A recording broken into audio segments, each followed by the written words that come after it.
Više puta smo čuli jasna obećanja da će Grabovica vrlo brzo, do kraja godine, još 6 mjeseci najviše biti zatvorena.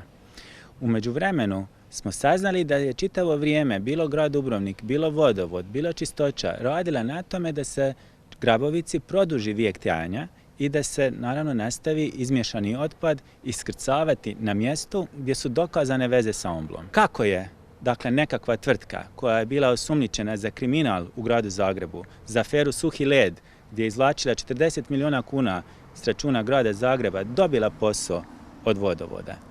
Zašto je tvrtka u kojem nema niti jednog hidrologa dobila posao da utvrđuje veze između Omble i Grabovice? To su pitanja na koja nema odgovora. Hrvatske vode su odbile bile prvi elaborat Ekotursa i sa ozbiljnim kritikama ga odbacile, da uopće nije rađen valjano.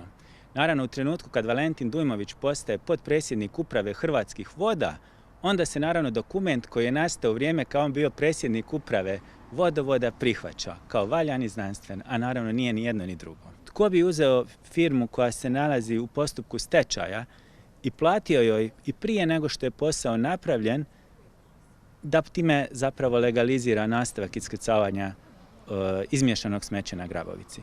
To su sve jako zabrinjavajuća pitanja na koje nikakve deklaracije o zaštiti Omble kakve se donose za javnost nemaju utjecaja. Kada su za 3 godine produžili radni vijek Grabovice, naravno da će tvrditi da još ima mjesta za iskrcavanje otpada gore sljedeće 3 godine.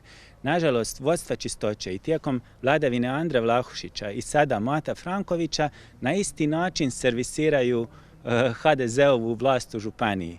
I naravno nerad rezultira time da nismo za ništa povećali postotak odvojeno prikupljenog otpada i da na isti način kao što raubamo grad istim GUP-om, na isti način iskrcavamo izmiješano smeće na Grabovicu. Pa to je ista stvar. HDZ i HNS, oni su i dan danas u koaliciji.